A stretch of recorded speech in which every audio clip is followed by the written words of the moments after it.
Thanks for checking back in on the progress I've got going on the Corolla. Today I'm going to go over some of the bodywork stuff that I'm having to do. In the past, this car had been hit on the driver's side and the front fender and the door had been painted. So I've been having to take off some of this awful paint that had been put on. It kind of gums up the sandpaper a lot. It's kind of really like gummy, not good paint. Really bad stuff, not the kind of stuff that any body man would like to take off of a car. So it's running through a lot of DA paper and taking a lot of time. So I'll probably just put this on like a time lapse. Sorry for the air compressor, but I'll put this on a time lapse and just show you guys some of that so I can get some of that knocked out real quick, and then we'll go from there.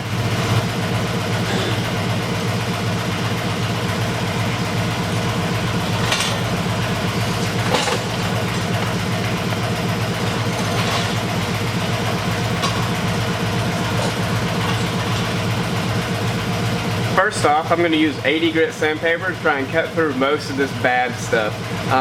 Try and get most of that off as I can, and then we'll go to progressively smoother stuff. The bad thing is most of this is all the way down to the metal, so I will have to put some kind of etching primer on for the parts that I don't put filler on top of.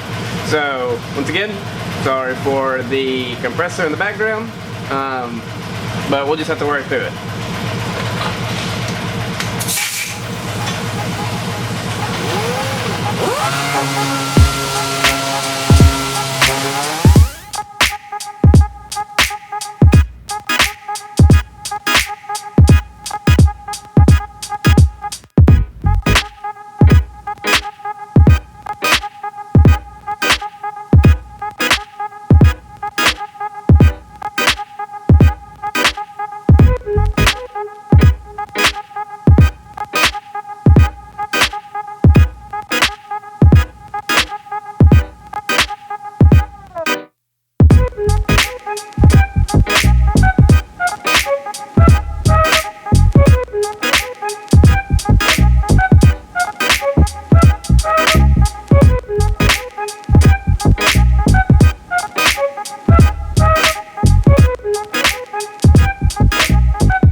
A couple of tools that we're going to be using today to do this particular task are going to be, we have our filling. This is actually a putty, so this is something you would normally put on after you use your Bondo or polyester filler, kind of the coarser, bigger stuff that you would do for normal large dents. Everything I've got on this car is fairly small or just light, so I'm just going to use the putty for that. So this is a flowable putty. It goes on real easy and sands off fluffy and quick.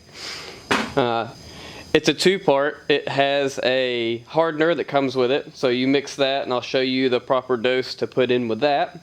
Also, we have some rust spots. So I have a rust converter that I got from the local auto parts store. We're going to put this on first, which I've already actually done. We spray that on. It actually changes the chemical compound of the rust and turns it into a primer. So you sand that down and that stops the rust from growing. Because on this car, since it's a drift car, we're actually just going to hide a lot of it after knocking off the major stuff of it. I have just a general purpose spray paint can. It's black. That's what I use for my guide coat. I also have a roll of 80 grit DA paper. This is Fast Line. I get this at a Sherwin-Williams automotive paint store. So they have that available there. I also have a dent hammer. This particular hammer, it's got the pointed end on one side and flat on the other. The pointed end I use for tapping down high spots that are left in some of the bad damaged areas. I'll show you some of that here in a second. But that's what I use that for. And I've already actually used hammer and dolly and leveled up the panel before I got to this step. So also have that, and I have a DA, which you've already seen me using. Without trying to bore you guys, I went ahead and DA'd all of this side over here and got all of that bad gummy paint off of it. You can still see right there where there was a rust spot. Actually, all underneath the paint that was on this side had surface rust all underneath it, where that bad paint had cracked and water had flowed in behind it. So all of this side I had to take all the way off. You're probably wondering why I didn't take it off at the bottom. Well, it didn't get sun damage, so it didn't crack. So down there at the bottom, after I put the self-etch primer on this side, I will actually sand that down before I put the first coat of actual primer on, and get it where it's nice and ready for the adhesion of the primer. The next step will be over here on this side, where I've got a lot of filler already. You can see the spots of metal that have come through. I've actually taken that dent hammer and I have tapped those spots down, so they are actually low spots now. So we're going to fill those up, and there's a couple other spots there that need to be filled as well. This had apparently been hit or bumped into something, and I had to actually straighten it out. If you check the Instagram, you can see where I actually shaved. There was a bumper mount right about here, so I shaved that off, and it warped the metal just a little bit, so I went ahead and straightened all of that out. Once again, this is a drift car, so the amount of filler that's in it doesn't necessarily bother me, especially, considering there's really not that much in this area here. First thing I'm going to do, since I've already taken the rust converter and sprayed it on the side in the past and let it cure, I've already sanded down this area here, so it's ready for filler. So we're going to mix some filler up and spread that on. I'll show you the size I'm actually going to do. We're actually going to spread from this area back in here all the way forward, and get all of that nice and smooth, because it really doesn't need much lift to make everything where it's supposed to be at. I also found this body line that was hidden. The previous person that did the body work on it actually smoothed this all the way down. So I'm having to put this line back in there. So it's actually a little bit wavy. So it'll be straight pretty soon. Some repair manuals are going to recommend that you don't mix your filler or your putty on cardboard. I have found that it doesn't make a difference, so just go ahead and do it. Just make sure that it's clean and doesn't have any pieces that are going to chip off. I like to use the same part over again, and in this area I sand it down, make it smooth again, so I know nothing's going to chip off. So it's already been prepped, it's ready to go. So we're gonna lay a pretty good blob down, and then put a ribbon of the hardener on top of it.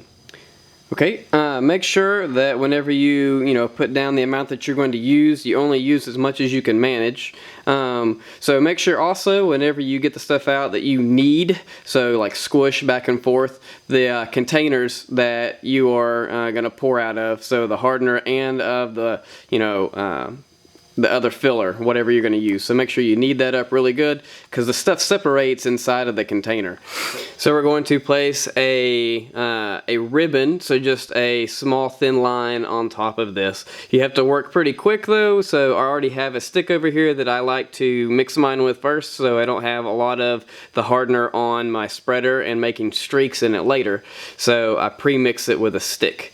So kind of a pro tip. So go ahead and lay a ribbon on top of your stuff, only the amount that you can actually handle, and that is probably enough. You don't need a lot. So I'm going to go ahead and mix that, and then I'm going to spread it on as smooth as I can. This stuff is time sensitive, also it's temperature sensitive, so the room's about 70 degrees. I've had my heater going, so work with it quickly. The next shot you'll see will be of it spread out onto the fender. Okay, now that I have all of that there smeared on as much as I could with what I had, we'll let this sit and harden for a second. Then we'll take our black spray paint and we'll put a guide coat on top of it. It flashes off pretty quick, so it'll just take a second, and then we'll be ready to sand. Since I've already gone over this quite a few times with the DA and kind of level it up quick, we're going to do this one by hand. So I'll show you the sanding technique for getting this straight by using your hand. First things first, we're going to make a sanding board. So I took a paint, paddle, a paint stick that you can get at any of your, paint supply houses. And I took one of those and just kind of broke it in half. that makes a really good sanding block. So you'll take that, try and find the one that's, the straightest, look down it, as best as you can to make sure that it's straight, because that will make a difference. If it's kind of curved, your product's going to look curved. And then I have a DA sanding paper, and we're going to lay our sanding block into the middle of our sandpaper. Just kind of fold over since it's got glue on it, and we'll just kind of stick that down. It doesn't have to be perfect, because the only part you're really worried about is the part that's on the stick. So either side, doesn't matter. This other stuff that's up here, you can keep it on, you can take it off, it doesn't matter. I like to leave it on because it's more sandpaper, so I can get in around curved spots, things that I just need to kind of hold my hand on and sand over real quick. So it's really good for getting down on edges too. So that is the piece that you would need to make to do any of your blocking on your straight panels. So I even use this on curved stuff too, but that's kind of a little bit more advanced technique. But this helps make things straight, and it doesn't get those, finger sanding lines and stuff that you see some people do with like scuff pads and things like that. This will keep that from happening, and it makes it even. So it'll make everything sand down at the same level. So we're ready to put our guide coat on. So literally just going to shake your can up and just kind of fog it over the area.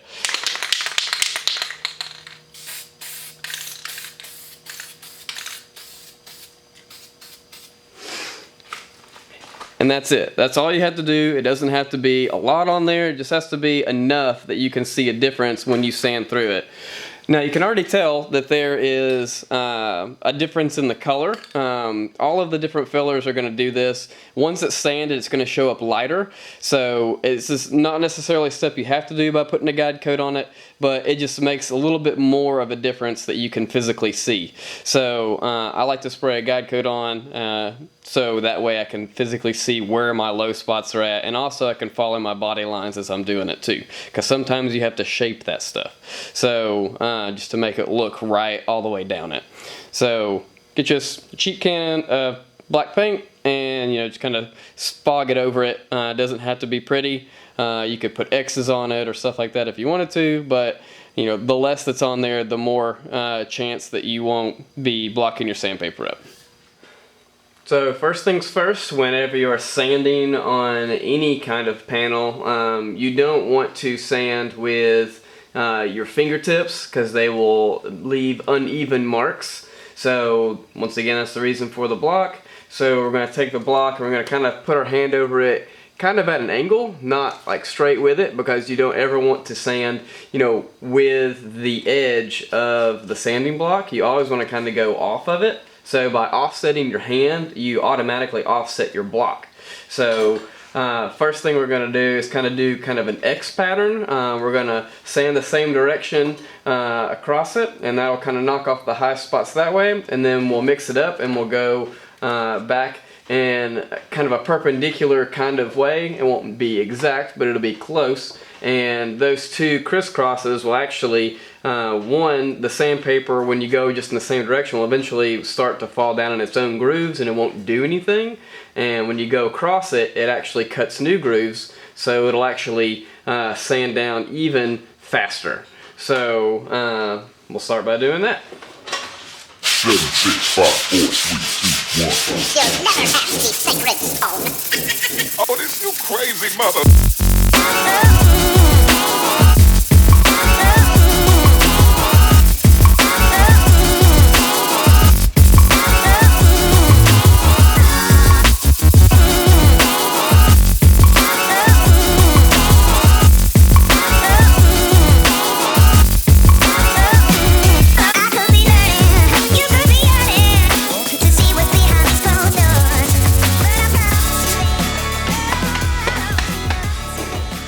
So an hour or so later, with some finessing and trying to make those body lines straight as I possibly can, that's all sanded down and ready for the next coat. Basically just keep repeating that until you're happy with how it is. It'll eventually get straight and smooth and flat, and then you'll be ready for primer.